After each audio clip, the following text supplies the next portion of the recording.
So we'll just start today's session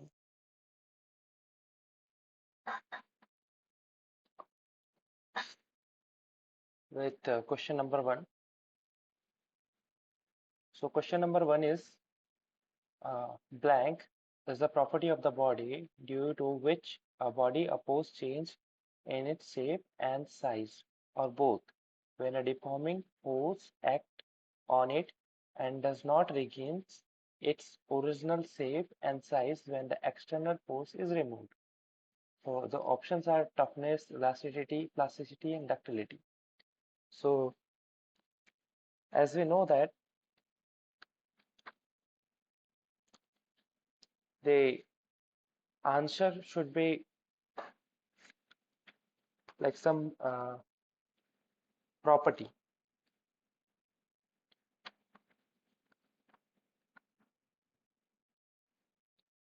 So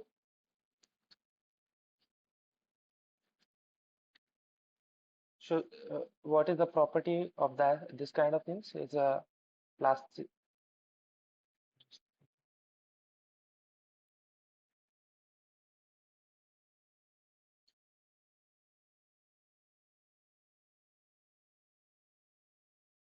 the plasticity.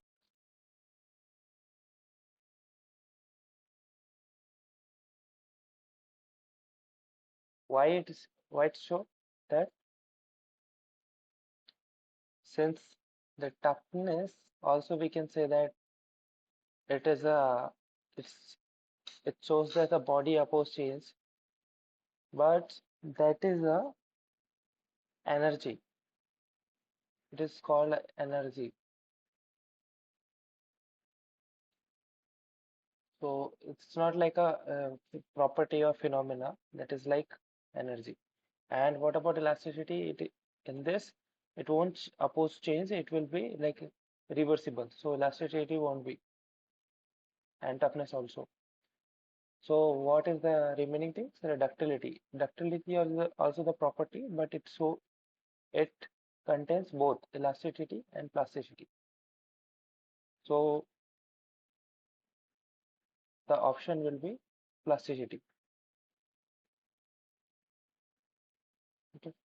So question number two is Ln d sigma upon d epsilon minus epsilon curve of the for the true stress strain in tensile test condition for post necking process. So here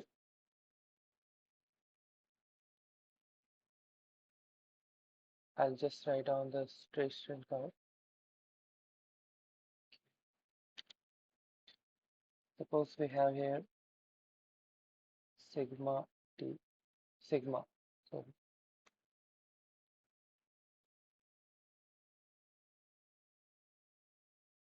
and here epsilon. So how it will be this sigma d sigma upon d epsilon will be reduced. While we are seeing stress strain curve, in that we are seeing this stress strain curve. We are seeing this. Here, what is that? This is the slope, and the slope is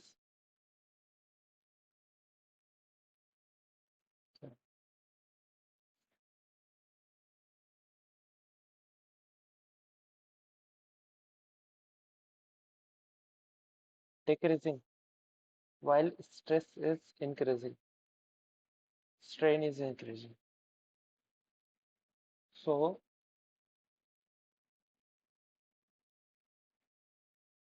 according to that, this is decreasing. And what is increasing? Sigma. Stress is increasing with time, t, and this is decreasing. Okay.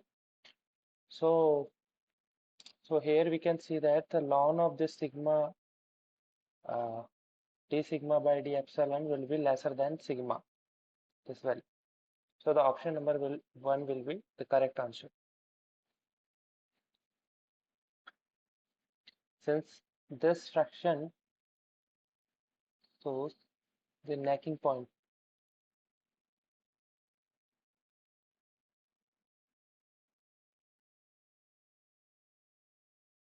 lacking point.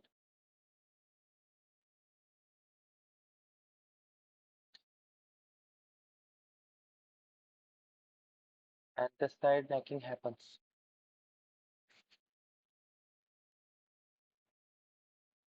And we have to just tell this energy gap.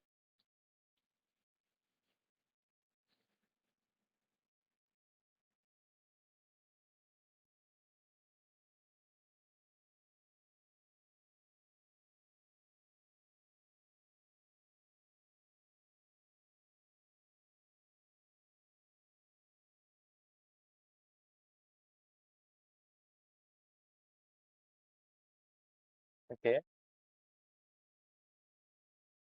Now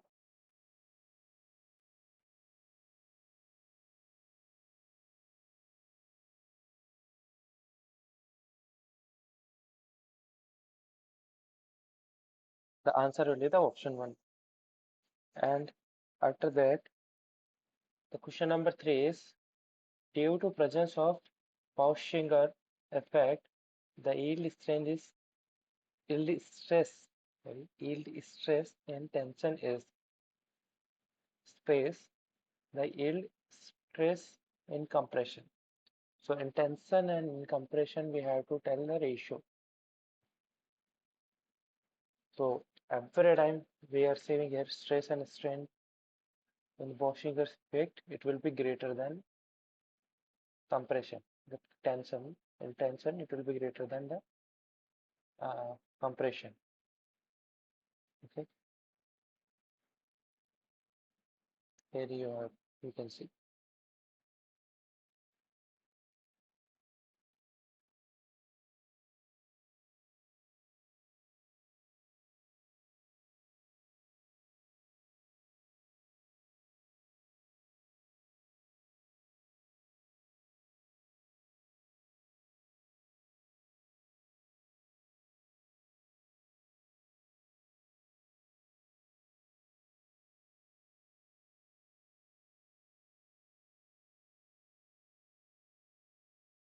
Compression. Okay. Now the question number four, the actual stresses consist of. So deviatoric and hydrostatic both stress it consists.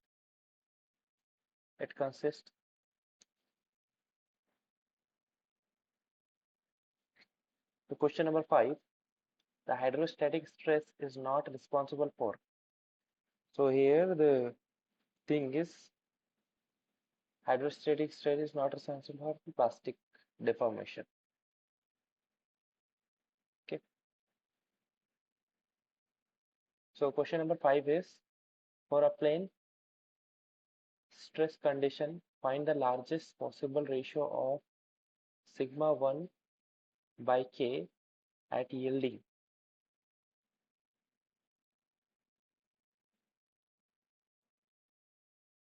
Here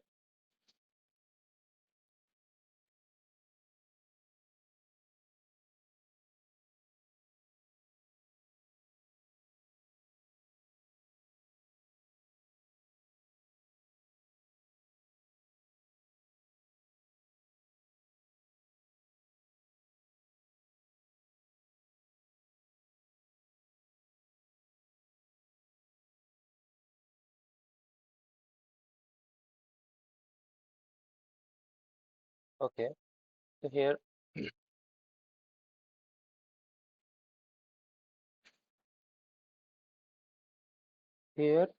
we know this part,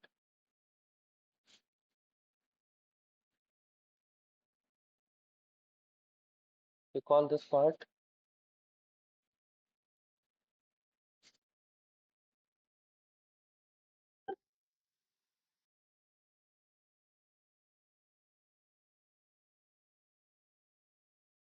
one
one Mises curve, and this part we'll call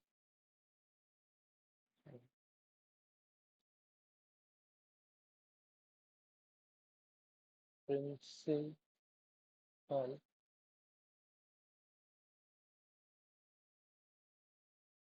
stress curve.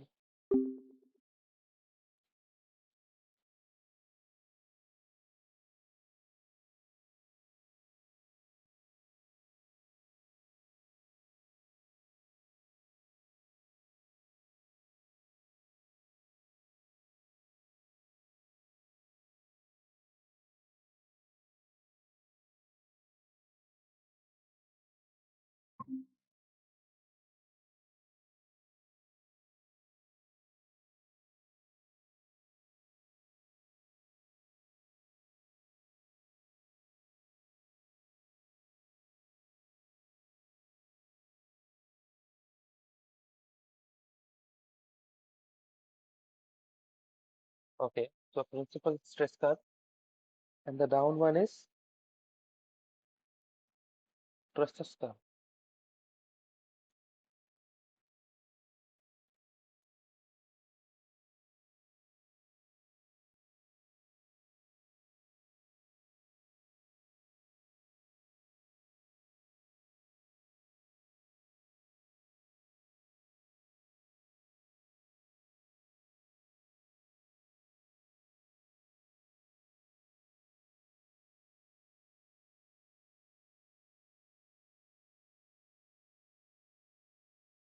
Stress curve.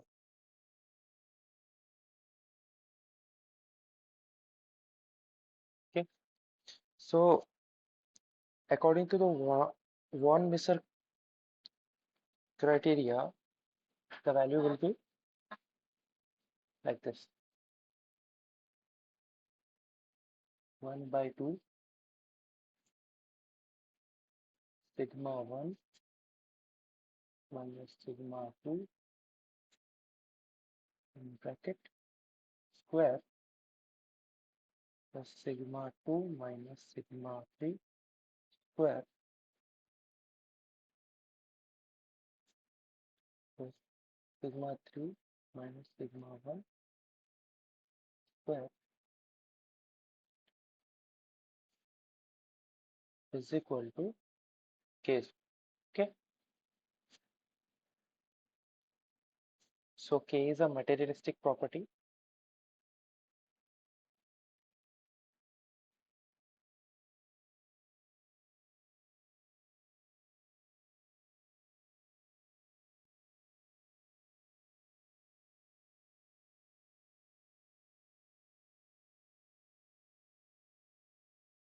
Material property depends on material property.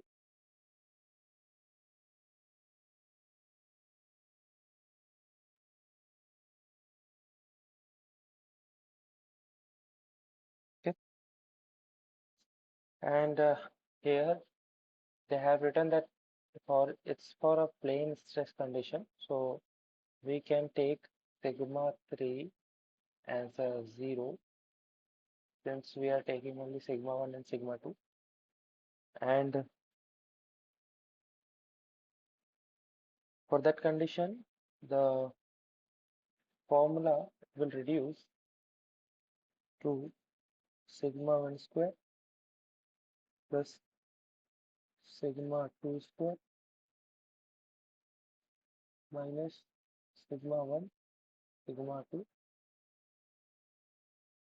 is equal to k square. And after the dividing with k, it will become like, just a second.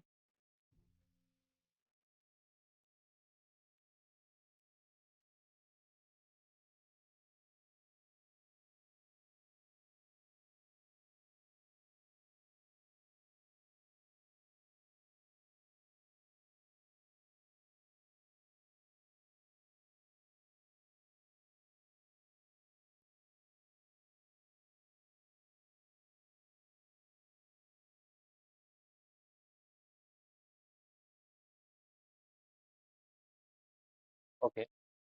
So here,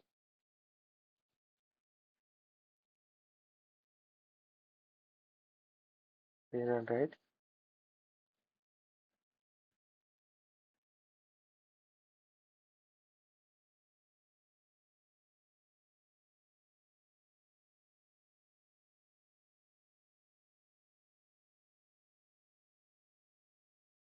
1 by 2 sigma 1 minus sigma 2 whole square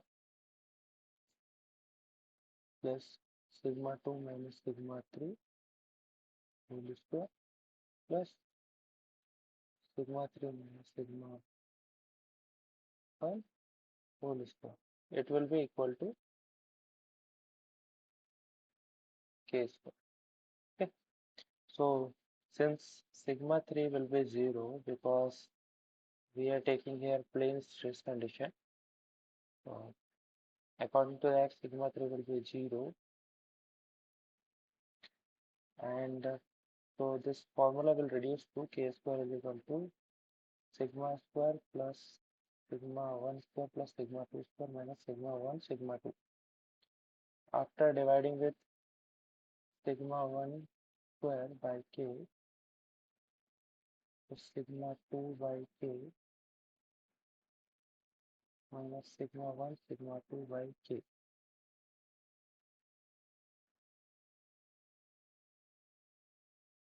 It will be like this.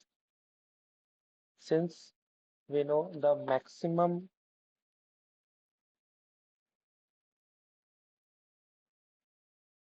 stress point will be here, this place. So what that mean? That mean is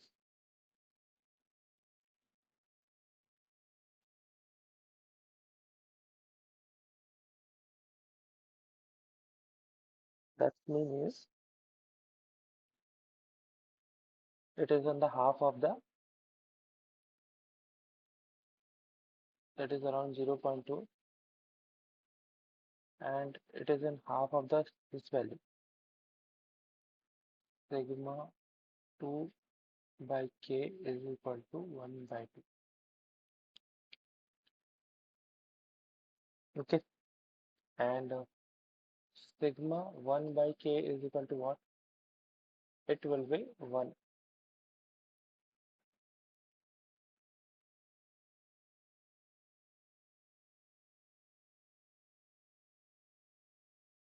Okay, after that,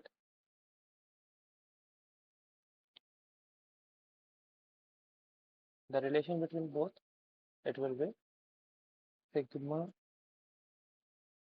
2 is equal to sigma 1 by 2. This will be the relation after this. Okay, so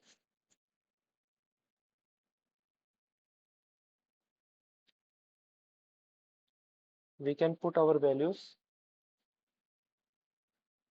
here in this formula, sigma 1 by k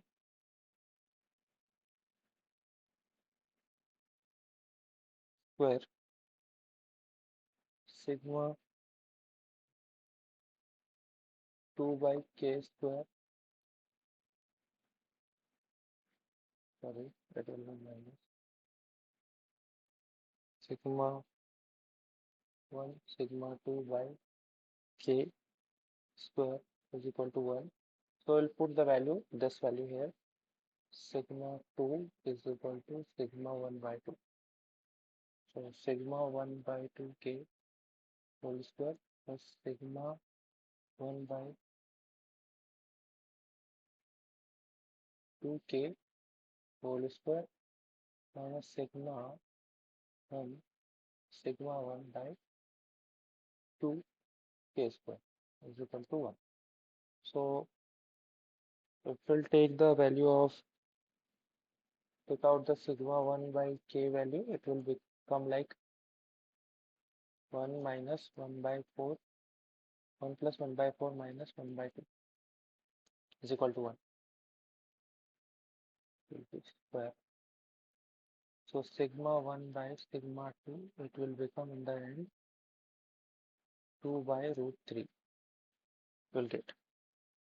So that's how we can take the sigma 1 by k value, and this value will be equal to 0.66 something.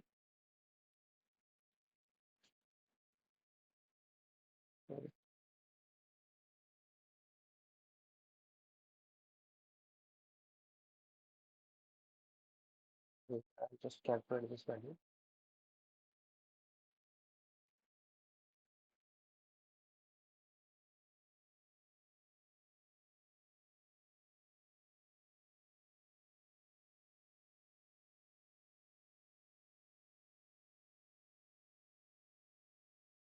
Okay, so this value is coming around 1.15. So the answer will be 1.155.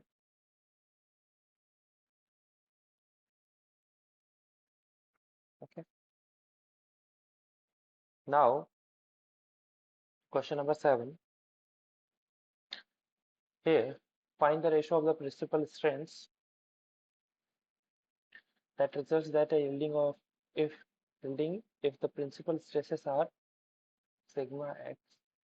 Okay, strengths we have to find out, principal strength, and the yielding if the principal stresses are sigma y is equal to sigma x and sigma z is equal to sigma x upon y, x upon 2. Assume the von Mises criteria. Okay, so according to von Mises criteria, what will be the formula for the first? What we have to find out for the first, I'll write this principal strain we have to find. What is the ratio of the principal strain? Then ratio epsilon 2 ratio epsilon 3. Okay, and sigma values we have given. Find out what we have given. Sigma values. Sigma values. What are the sigma 1 is equal to sigma 2, sigma 3 is equal to sigma 1 by 2. It is given there. Okay.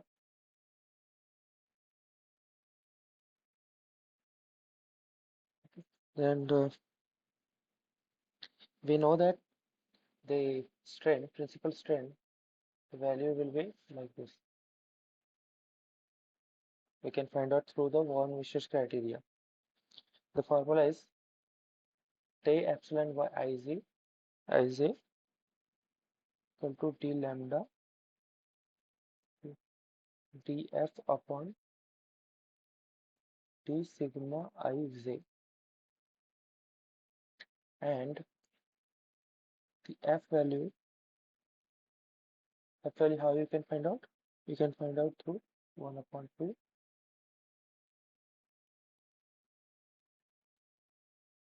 sigma 1 minus sigma 2 square plus sigma 2 minus sigma 3 plus sigma 3 minus sigma 1 square. Okay.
So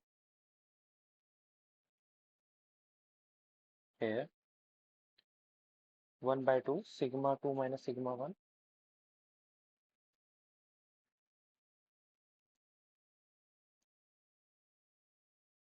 and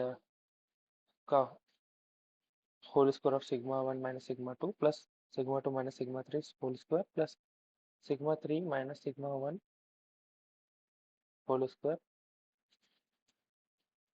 and the t epsilon value it will be like 2 for 1 it will be like 2 sigma 1 minus sigma 2 minus sigma 3 t lambda.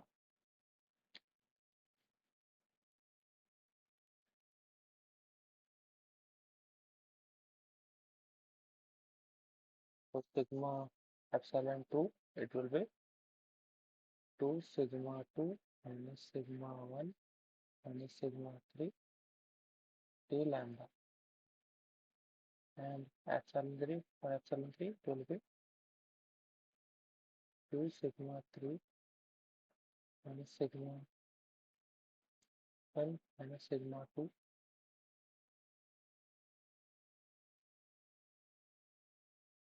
d lambda. Okay, now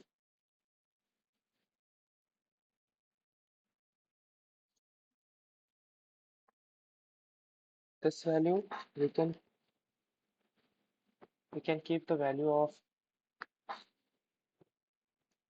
whatever we have already. So based on that,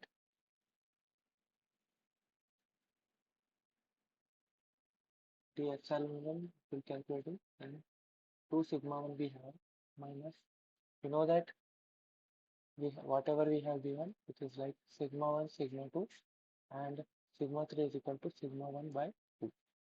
Okay, so sigma 1 is, we have written 2 sigma 1 minus sigma 1 minus sigma 1 by 2, sigma 1 by 2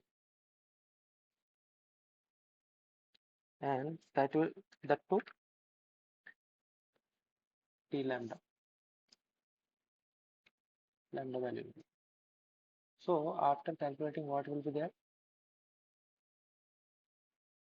sigma 1 by 2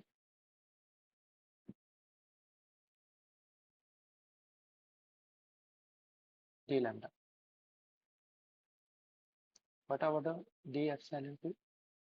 It will be c sigma 2 by 2. Sorry, it will be sigma 1 in terms of sigma 1 we are taking. So sigma 1 by 2 d lambda.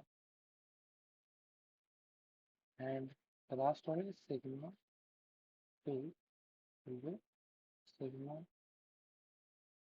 1 by minus sigma will come minus sigma.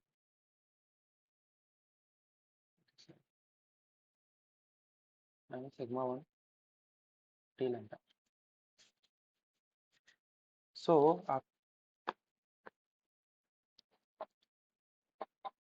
so based on this formula, we can put our values here after reducing.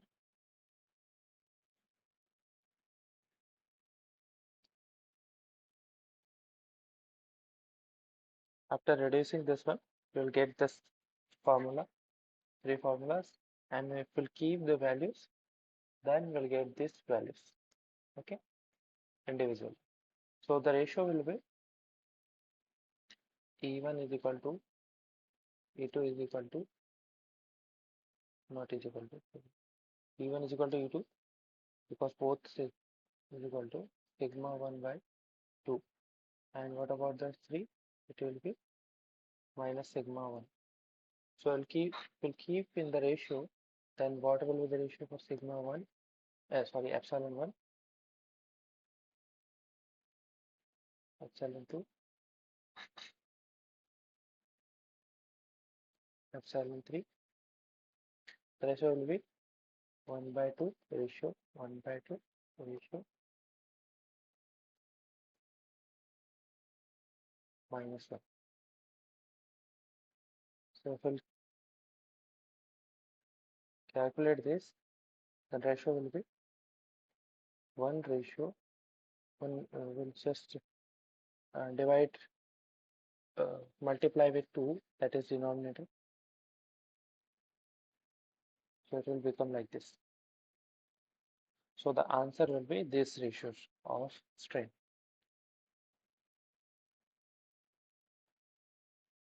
Strains. Okay. So the principal strains,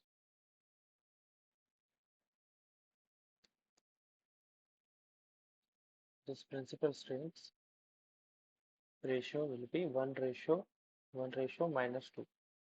So the option will be first one. Okay. Okay, the question number 8. So the strain measured on the surface of a piece of sheet metal after deformation are epsilon 1 is equal to 0.12 0.182 and epsilon 2 is equal to minus 0.035. The the stress strain curve in tension can be approximated by sigma 30 plus 40 epsilon, where sigma is in megapascal. Assume that one massa is criteria and assume that the loading was such that the ratio of epsilon 2 by epsilon 1 was constant. Calculated the level Calculate the levels of sigma 1 and sigma 2 reach before up unloading. Okay, so here what is written, this is a piece of metal, sheet metal, and we have given two strains. This are epsilon 1 and epsilon 2, and we have given the sigma value, that is called effective sigma value, equation we have given, and this epsilon will be the effective strain. And according to this von Mises criteria, we have to we have given that epsilon 2 by epsilon 2 divided by epsilon 1 was constant, and we had to calculate the sigma 1 and sigma 2. This is before the unloading. So how we can calculate? For that, uh, it is simple. First, it is a seat. So what we have to do? We have to assume that sigma 3 will be 0, and this we have to assume first of all. Then our effective stress sigma, sorry, sigma, effective stress sigma square, it will be equal to sigma 1 square plus sigma 2 square plus sigma 3 square, and it will divide this effective strain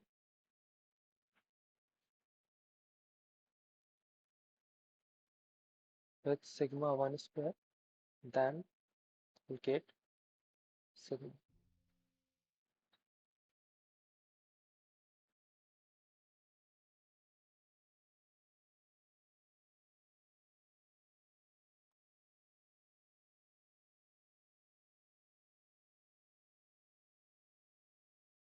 Okay, so sigma 2 stress sigma 2 square upon sigma 1 square plus sigma 3 square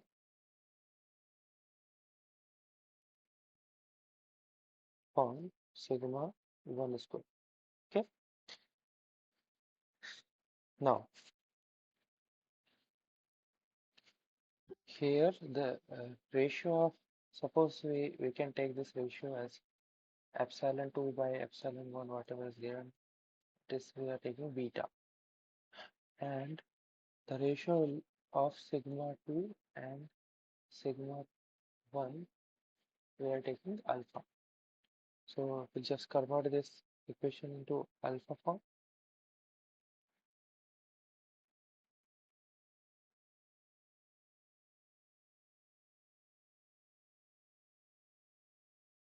So 1 plus alpha square.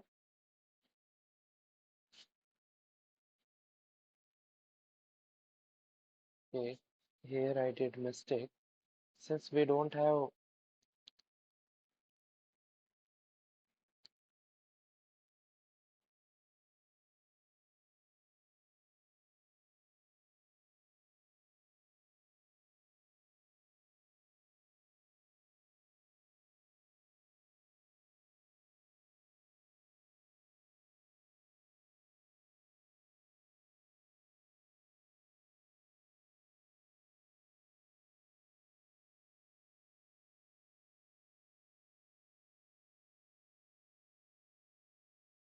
sigma 3 0, so sigma 1 and sigma 2 it will be minus here.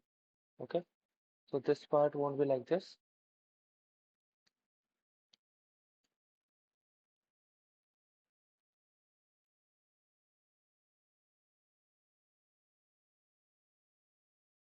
It will be like this, sigma 2 minus, okay, and here also it will be okay, minus sigma 2 by sigma 1.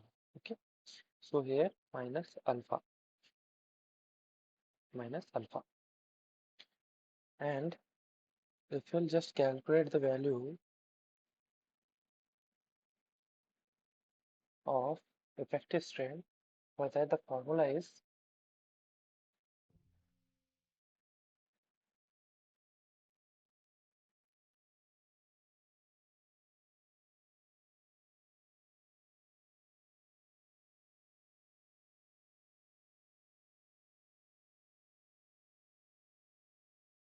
effective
okay. So effective square is equal to 2 by 3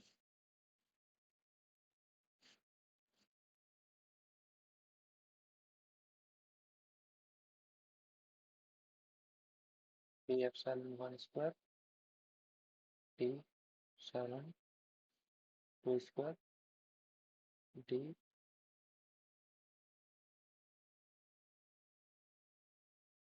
epsilon 3 square, and epsilon 1 plus epsilon 2 plus epsilon 3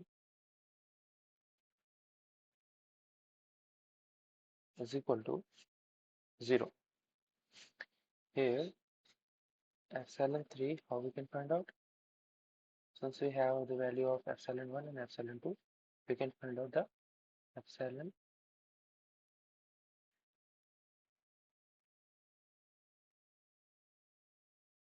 3 value. And after putting this value here,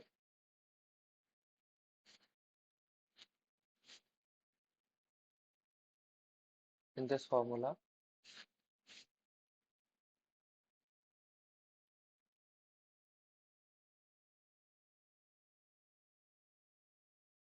the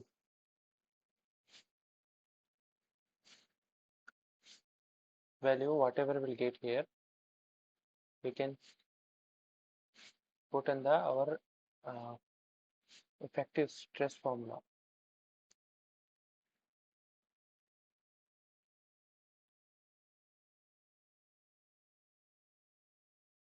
Effective stress. It is there. Where is the formula? This is the effective stress formula. So then sigma bar square, not square, is equal to 30 plus 40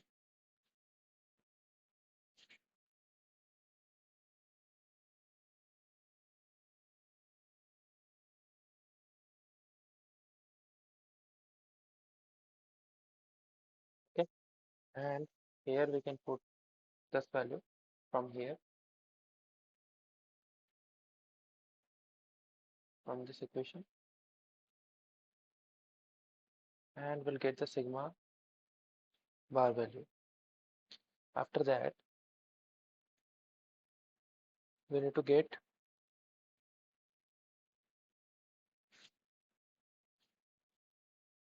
as you know, sigma 1 is equal to del sigma 1 is what?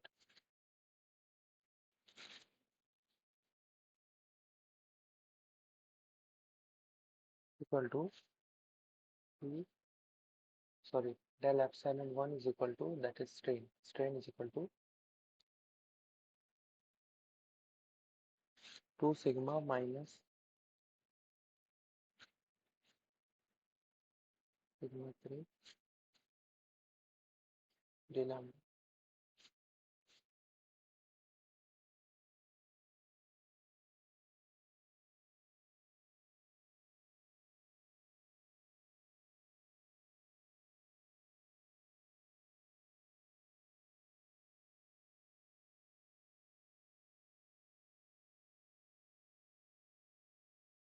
D lambda.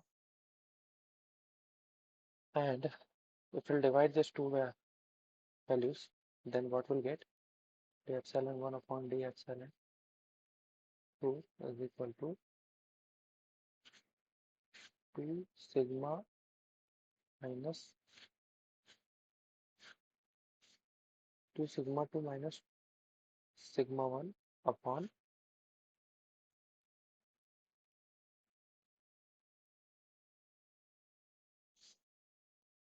2 sigma 1 plus sigma 2. And if we'll divide this whole things with sigma 1, so we'll get 2 sigma 2 from sigma 1 plus 1 upon 2 minus sigma 2 upon sigma 1. And previously we have written the sigma 2 by sigma 1 is equal to alpha. So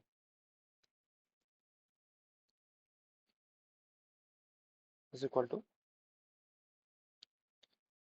alpha. So we'll write here the formula epsilon 2 is equal to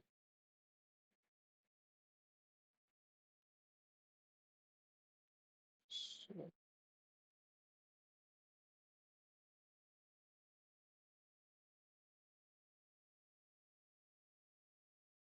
7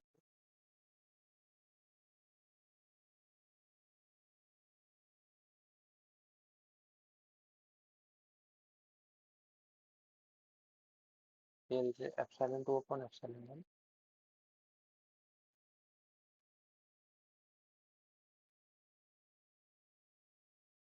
is equal to 2 alpha minus 1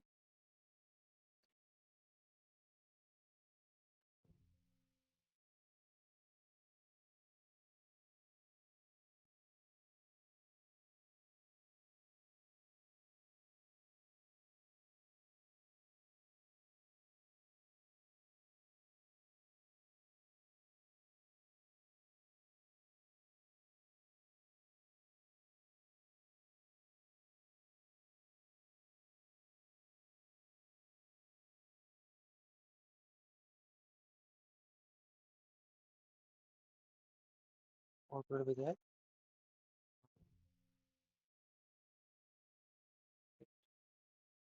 Oh, okay.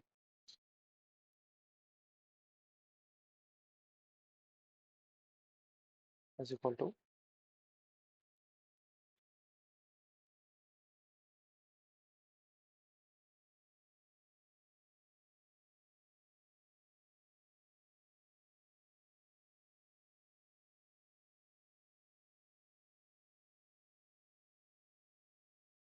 2 alpha minus 1 upon 2 minus alpha. And this value we know what is that? This value is around, this value is beta. So beta is like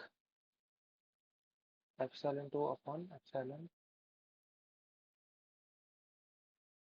1, that is around 0 minus 0.035 upon 0.182 is equal to beta is equal to this value. Okay. So here if we'll keep, if you want to get the um,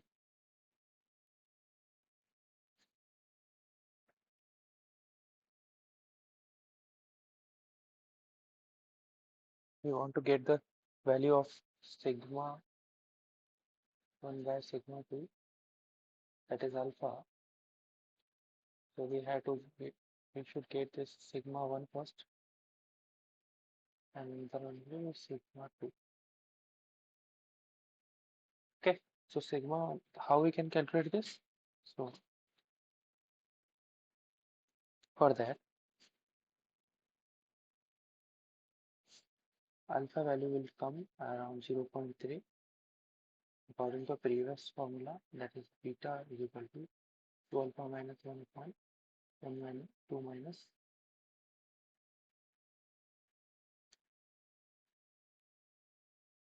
alpha. And the another formula is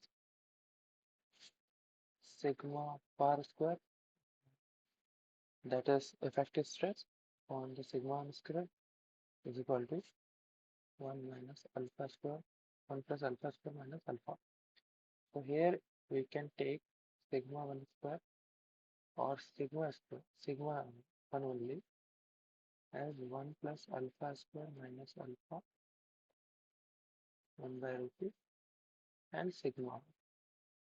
So that's how we can calculate the, and sigma bar how we can calculate according to the this formula.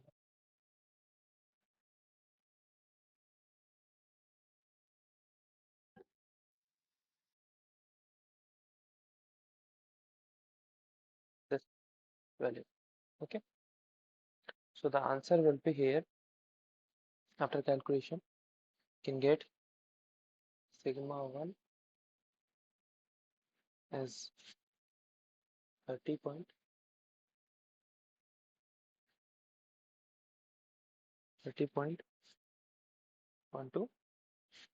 and for sigma 2 will be sigma 1 by alpha. So it is around 31, 30.12 upon 0.3, so 0.33 only.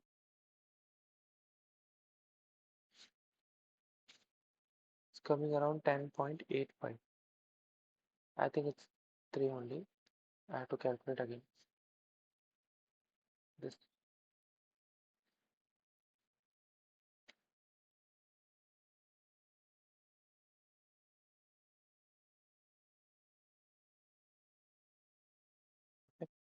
So you'll get these values in megapascal.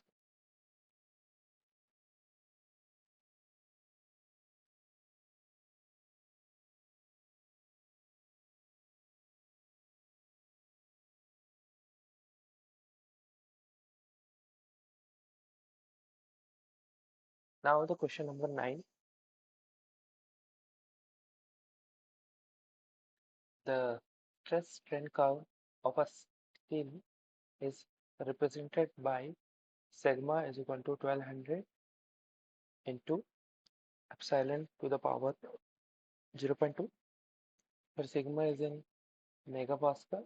The steel is deformed to a strain of epsilon is equal to 0.2. Assume that 10% heat losses to environment during the process. Estimate the temperature rise in the sample. For steel, density is 7.88 kilogram per meter cube. Specific heat 447 joule per kilogram per Kelvin. Assume Young's modulus of steel to be 210 gigapascal. Neglect elastic deformation and recovery. So here first thing they have written that neglect the elastic deformation and recovery.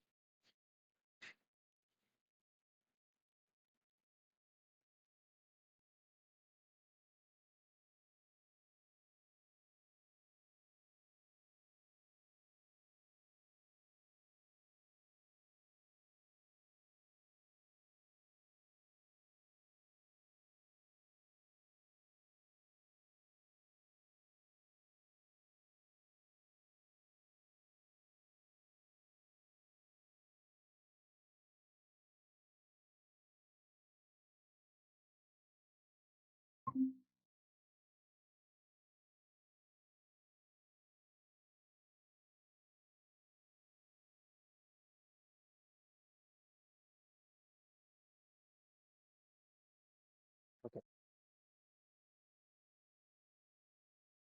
so recovery. So while doing this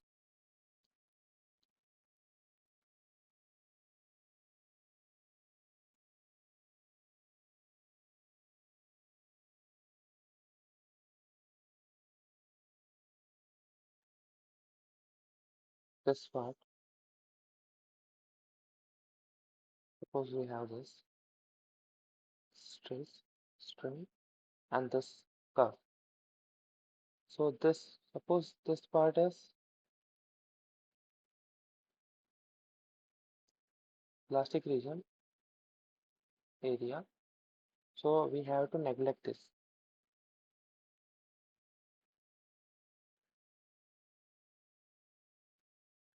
Okay. So how we can uh,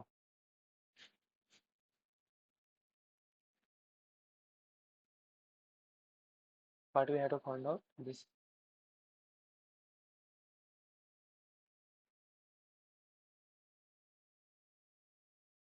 estimate the heat temperature rise in the sample. Okay.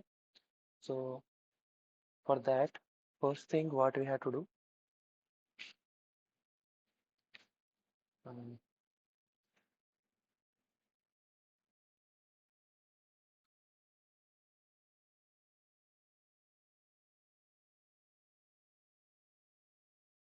to know the formula for this sigma time k epsilon t square. Okay, and where k value is also given, we'll correlate this formula, this equation with this epsilon 0.2. Sorry, here n. So n. So what is given we have is 1200, k value is 1200, and value is 0.2.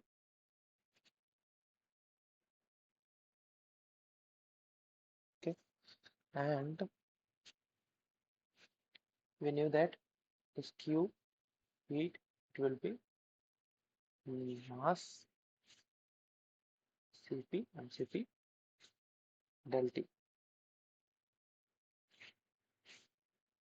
In terms of rho, it will be rho V Cp del T.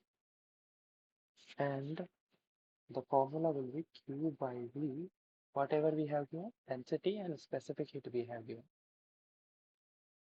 Okay, so Q by V we have to Q means heat in per value volume we have to take it out. So it will be rho Cp del T. Here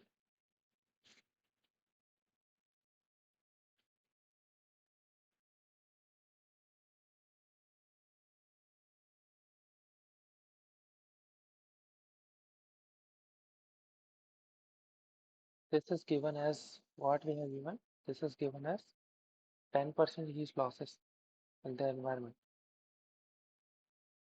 Okay, so work done,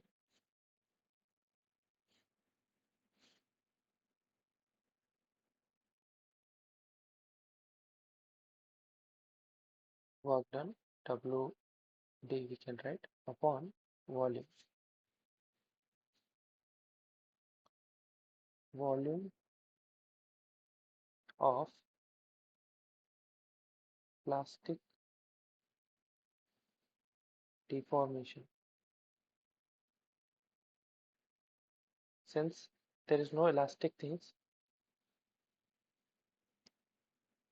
we have to neglect the elastic things so that we are taking this plastic deformation, and it is equal to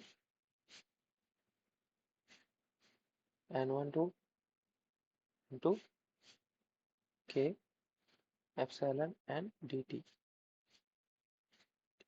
or we can write like this first thing.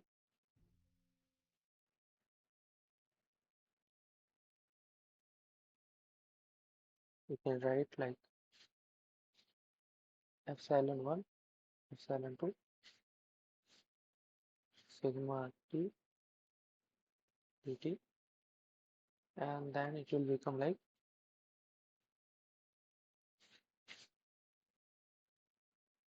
N1 N2 K epsilon and d epsilon.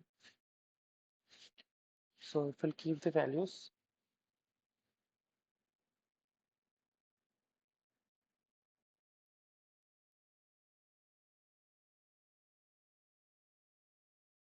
so the value will be K value is written like 1200 WD upon V, 1200 0 to 0.2 because N value is still maximum 0.2, and epsilon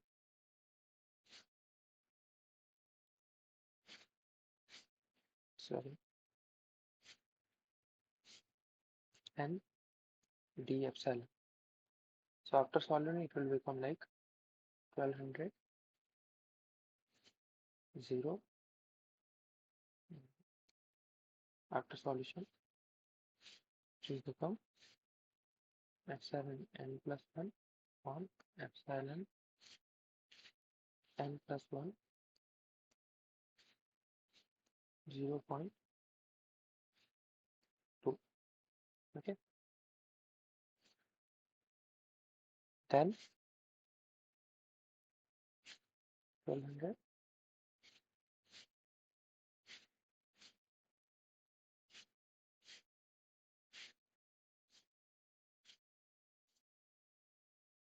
0.2 1.2 n to the value what is that, n plus 1 is equal to 1.2 again. Okay, since after putting the 0.2 value, then whatever value will come into 0.9 we have to do, since 10% energy loss is happening here.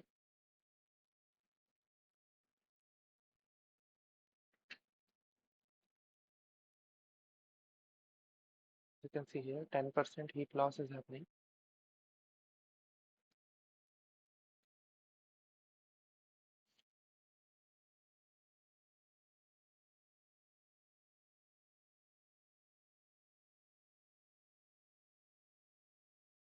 Okay, so it will be 90% of,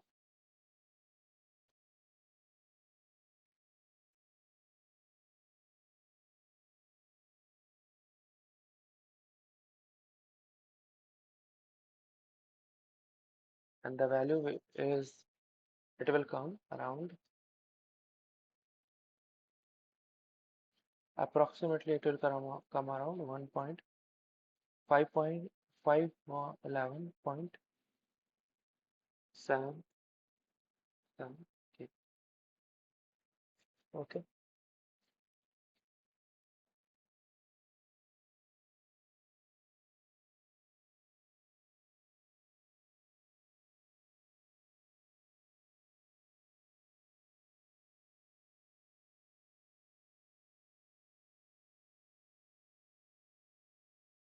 Now the next question.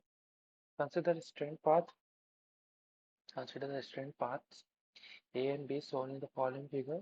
Each path begins at epsilon 1 and is equal to epsilon 2, is epsilon 2, okay, is equal to 0, ends at epsilon 1 is equal to 4, epsilon 2 is equal to 3. Find the effective strain for von Mises yield function.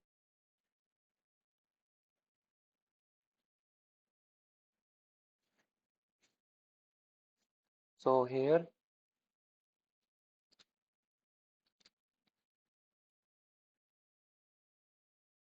we have to find out the effective strains in this direction.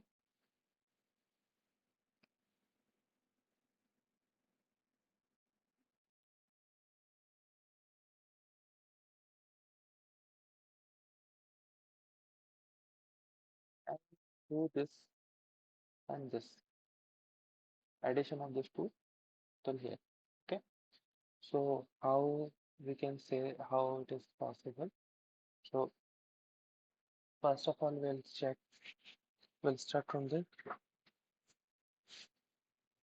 EA, effective strain of A. So for that we have to do. Suppose we'll take this one as 0, O. This part will take X and this part will take Y. So A will be the path of O and X direction, O to X direction. Okay. So for that, the effective strain is equal to 3 by 2 d epsilon square, epsilon 1 square plus d epsilon 2 square plus d epsilon 3 square. D epsilon 1, d epsilon 2, d epsilon 3. The addition of all three is equal to 0. You know that. So, and here it's given that d epsilon, this value is epsilon 2 and this value is epsilon 1.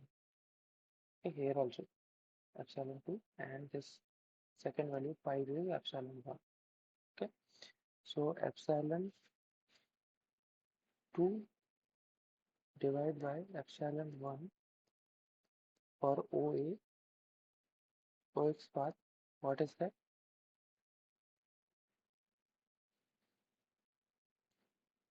3 by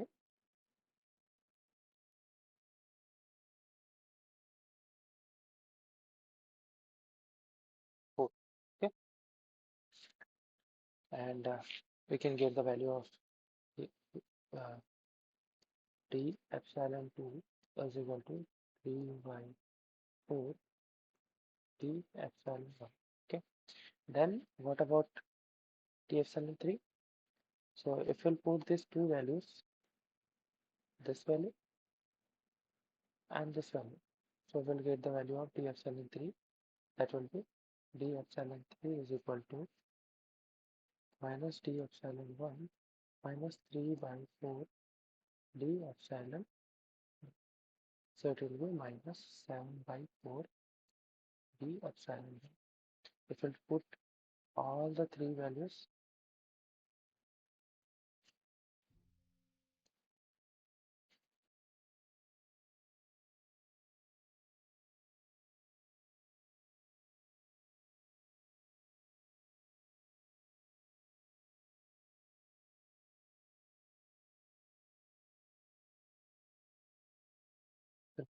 the three values here. Then the effective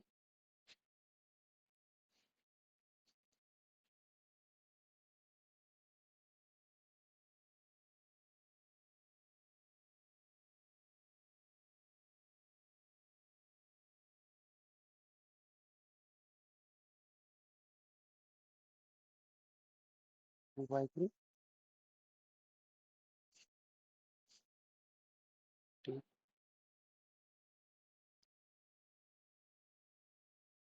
epsilon 1 plus 9 by 60 d epsilon 1 plus 49 by 16 d epsilon 1.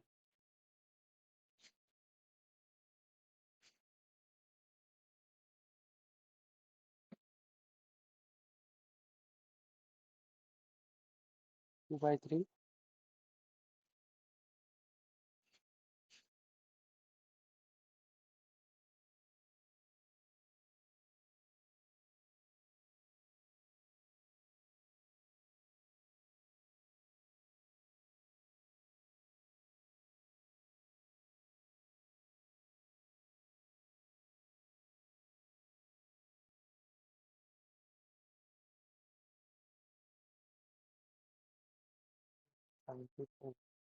upon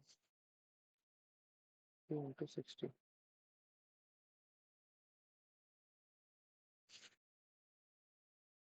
Okay.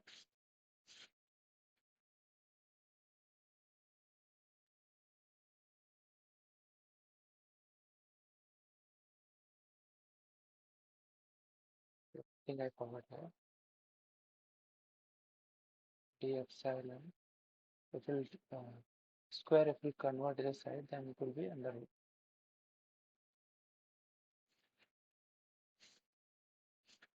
And if we'll take the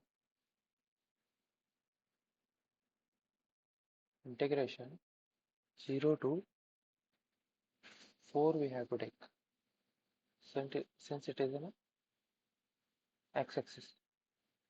So it will be like 2 into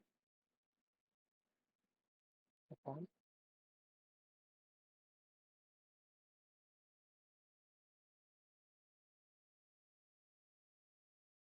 60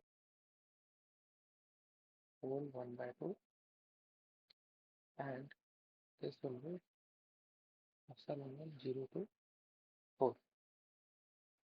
So it will be like this value into epsilon 0 to 4. So the last value will be 4 into whatever is this value.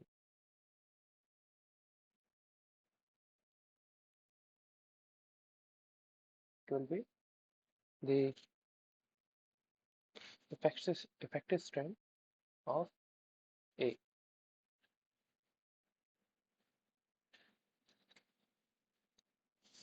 Then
Then for the path, this path, through this path from O to Y and to after that Y to X. For that we can calculate this effective strain by addition of E B is equal to E O Y plus E Y X. Okay. So for that we have to calculate these two values, and that is very easy. First we can calculate the value for like for this is similar to this one, whatever we have done before previously. And for this one, y is x, as you can see here,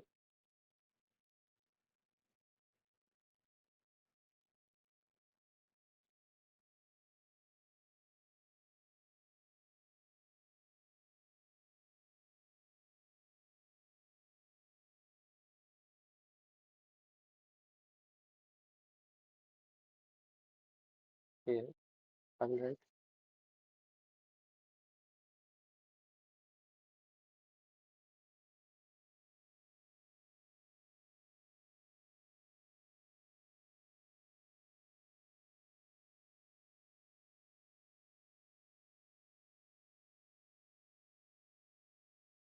epsilon b, it will become like epsilon oy plus epsilon yx. Okay, so epsilon, this is the effective strain from V side. So epsilon oy we can just calculate through this way, whatever we have discussed previously. And for epsilon yx, we have to know, we should know that while calculating this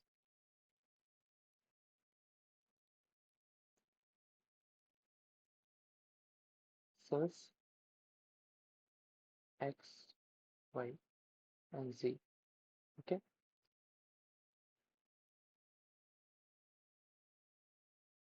this value will be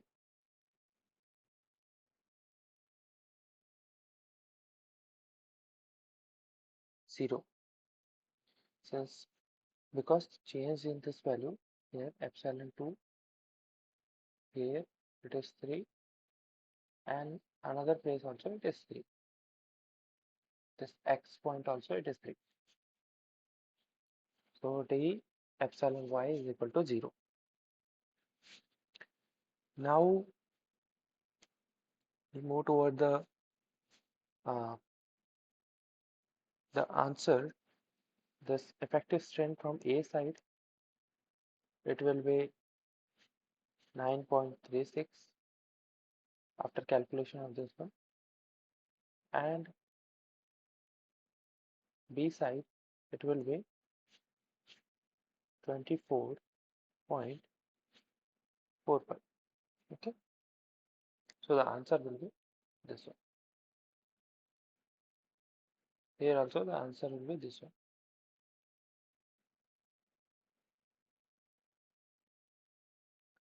Now the question number 11, this is the last question of our today's session.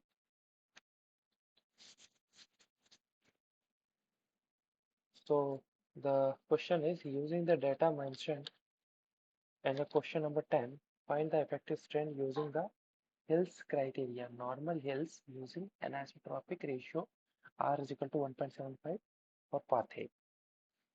So Hill's criteria, what is the Hill's criteria? What is this? This is nothing but the formula is like this: 1 plus R upon 1 plus 2R epsilon 1 square, epsilon 2 square, epsilon 3 square, d epsilon 3 square, and R values they have already given r is equal to 1.75.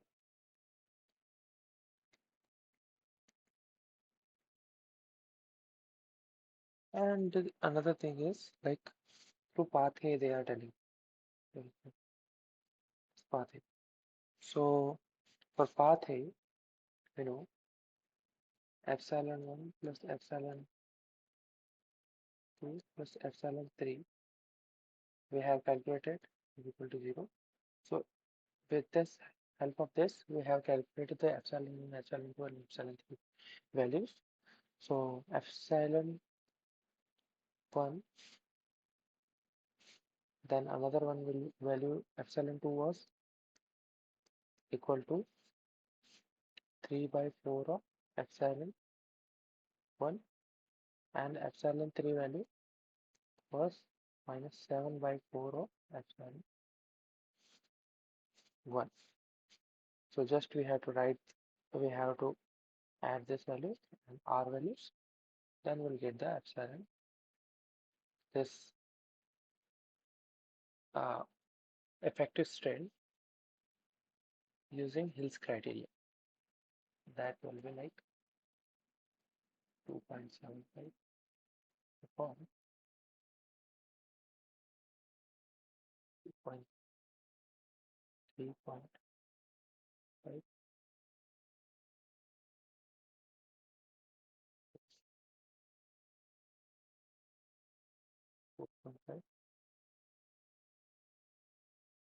It will be in under root all values, and here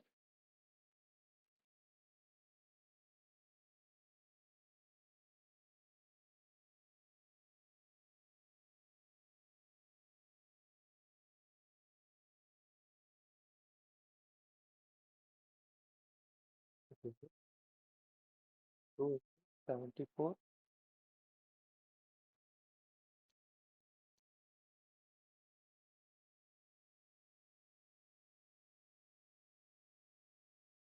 upon 2 to 16,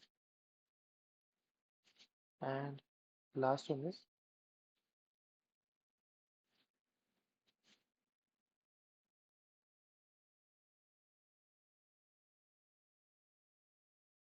the epsilon.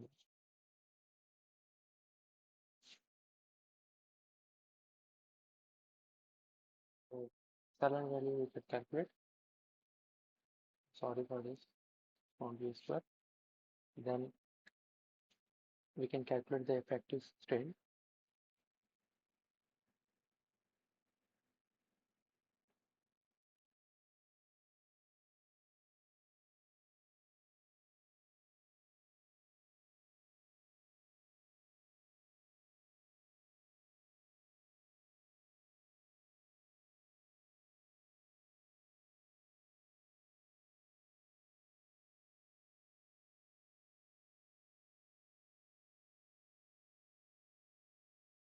Into this value, that will be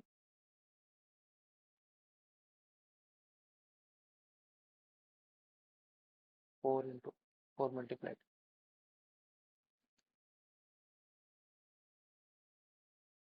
Okay, so we can calculate this value.